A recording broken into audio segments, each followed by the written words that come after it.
27 जुलाई 1889 को लंदन में British India committee बनाई गई। उमेश चंद्र बनर्जी और दादा भाई नौरोजी जैसे कांग्रेस के नेताओं का मानना था कि भारतीयों को ब्रिटिश संसद में स्वतंत्रता के लिए समर्थन इकट्ठा करना चाहिए। 1888 में कांग्रेस ने ब्रिटिश जनता के बीच भारतीय मुद्दों का प्रचार करने के लिए ब्रिटेन में एक एजेंसी बनाई। डिग्बी की अध्यक्षता में इस संगठन ने इंग्लैंड में कई सार्वजनिक व्याख्यान आयोजित किए और भारतीय मुद्दों को उजागर करने वाले पर्चों का सार्वजनिक वितरण शुरू किया। जुलाई 1889 में स्थायी ब्रिटिश भारत समिति की स्थापना की गई थी, जिसमें वेडरबर्न अध्यक्ष के रूप में और डिग्बी सचिव के रूप में शामिल थे। समिति ने ब्रिटिश पाठकों के अनुरूप भारत के बारे में जानकारी उपलब्ध कराई। ब्रिटिश कमेटी ने इंडिया नामक पत्रिका प्रकाशित की। कमेटी ने जनसभाओं का आयोजन भी किया। ब्रिटिश कमेटी के प्रयासों के बाद भारतीय परिषद अधिनियम 1892 बना और साथ ही ब्रिटिश संसद में इंडियन कमेटी की स्थापना भी हुई। कांग्रेस की इस ब्रिटिश समिति ने 1920 तक काम करना जारी रखा।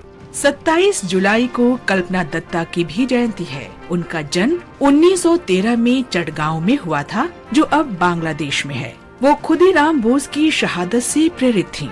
उनके मन में देशभक्ति की भावना तब पनपी जब वे चटगांव में थीं। देशभक्ति की भावना तब और फली फूली जब वे बैथुन कॉलेज कोलकाता में पढ़ाई करने गयी। 1930 में चटगांव शस्त्रागार छापेमारी में वे शामिल थी।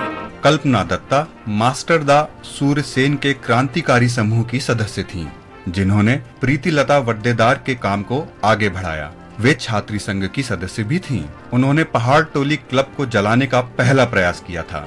उन्होंने और मास्टरदा ने दूसरी बार प्रयास किया, लेकिन इस बार अंग्रेज बेहतर तरीके से तैयार थे। कल्पना दत्ता उस समय बच निकली, लेकिन मास्टरदा को आखिरकार वर्ष 1933 में पकड़ लिया गया। 3 महीने के बाद कल्पना दत्ता को भी गिरफ्तार कर लिया गया और आजीवन कारावास की सजा सुनाई गई, लेकिन उन्हें 6 साल बाद रिहा कर दिया गया। 1940 में कल्पना दत्ता ने कलकत्ता विश्वविद्यालय से स्नातक की उपाधि प्राप्त की और कम्युनिस्ट पार्टी से जुड़ गई। उन्होंने 1943 में बंगाल में अकाल के दौरान राहत कार्य में अपना योगदान दिया। 1947 में बंगाल के विभाजन के दौरान भी उन्होंने लोगों की मदद की। कल्पना दत्ता ने अपनी आत्मकथा भी लिखी, जिसका शीर्षक है चट्टोग्राम औसरागार आक्रमणकारी देर स्मृति कथा। इस आत्मकथा का अंग्रेजी में भी अनुवाद किया गया। कल्पना दत्ता ने भारतीय सांख्यिकीय संस्थान में भी कार्य किया। 8 फरवरी 1995 को कोलकाता में कल्पना दत्ता ने अंतिम सांस ली। भारत की महान बेटी को हमारा शत शत नमन।